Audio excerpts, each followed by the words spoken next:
ça n'allait pas être un match facile contre une équipe de Plantières qui défend bien, qui joue long. Donc on n'a pas été surpris, c'est ce qui s'est passé. Après on s'est bien préparé depuis plusieurs semaines pour être au top aussi pour ce match-là. Et on a répondu présent, donc c'est une bonne chose, quoi. Bon, vous auriez pu ouvrir la marque plus tôt? Oui, on aurait pu marquer plus tôt. Après, voilà, ça fait partie du jeu. En ce moment, on est quand même assez efficace devant le but, donc c'est une bonne chose. Après, c'est sûr que quand on a les occasions pour marquer vite, il faut les mettre. Là, ça s'est pas trop mal passé quand même. On a réussi à marquer avant la mi-temps. On aurait dû tuer le match en revenant direct au bout de 30 secondes. Voilà, on a fait durer un peu le suspense et puis derrière, on a eu l'occasion de mettre le deuxième, donc ça nous a fait du bien et puis c'est plus simple, quoi. Est-ce que vous avez fait le plus dur dans la course à la montée? Non, on a surtout pris des points d'avance sur cette équipe-là.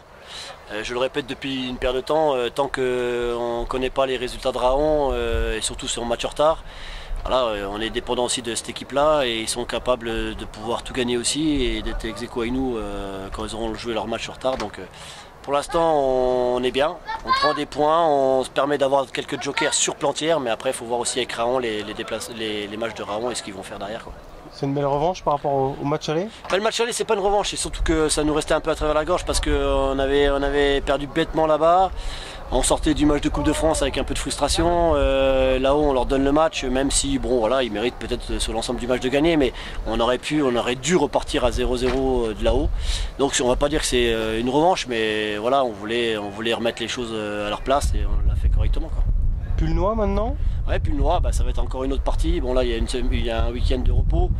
Et après, on va rattaquer 5 matchs contre des équipes mal classées. Donc, ça va être les matchs les plus compliqués à jouer. Et Pulnoy, après, je ne sais pas ce qu'ils ont fait aujourd'hui, mais aura encore besoin de points pour se sauver. Donc, ça va être encore une autre guerre et un autre match différent, quoi.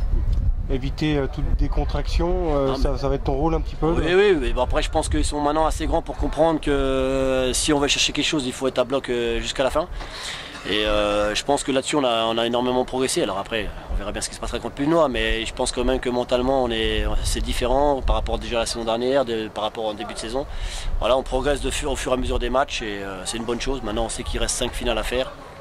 Donc on va s'efforcer de pouvoir les gagner si on peut tous et sinon espérer de perdre le moins de points possible, quoi.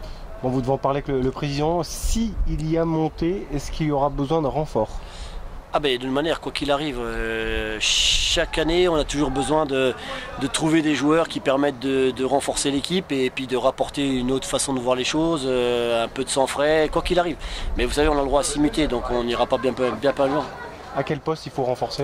Je sais pas, on a bien le temps encore d'y penser. De manière, jusqu'à présent, les joueurs qui sont là présents répondent présents. On a un groupe étoffé, les mecs sont bien, sont contents d'être là. Donc on va déjà travailler jusqu'à la fin de saison avec ces joueurs-là. Et tous ceux qui auront envie de rester font en sorte de rester. Et puis si on arrive à trouver quelques joueurs pour améliorer ce groupe-là, on les trouvera et puis on fera ce qu'il y a à faire en temps voulu, quoi. Ouais, le groupe est complet quand même, parce qu'on voit des joueurs comme Sachou ou Chéri qui sont blessés. Ouais. Donc les remplaçants répondent présents. Oui, tout à fait. Ouais. On a recruté Esprit la saison dernière pour avoir un groupe un peu plus étoffé que sur la première année que j'ai passé ici. C'est ce qui se passe, les gars sont là, sont présents, ça répond présent et maintenant on va essayer d'aller au bout et puis après on aura bien le temps de voir ce qui se passe, si on monte ou pas et on verra par rapport à ça, quoi. Les cadres prennent de l'âge par contre. Ouais, mais c'est pas grave, vous savez, le bon vin en vieillissant est meilleur et moi j'ai toujours dit que les anciens sont importants dans un groupe. Après c'est à eux aussi de se rendre compte de ce qu'ils sont capables de faire ou pas et puis après ce sera à moi de m'adapter aussi par rapport à eux, mais ils sont bienvenus et s'ils peuvent rester encore des années entières, il n'y a pas de souci, je suis preneur. Julien Ballon n'est pas là, donc c'est Rémi, c'est ça? Oui, c'est son frère qui joue, Julien s'est refait mal au genou, donc après c'est encore autre chose, on aura le temps d'y penser aussi, après c'est lui de voir ce qu'il va vouloir faire par la suite, ça fait déjà 2 fois qu'il se blesse et là il va sûrement être obligé de se faire opérer.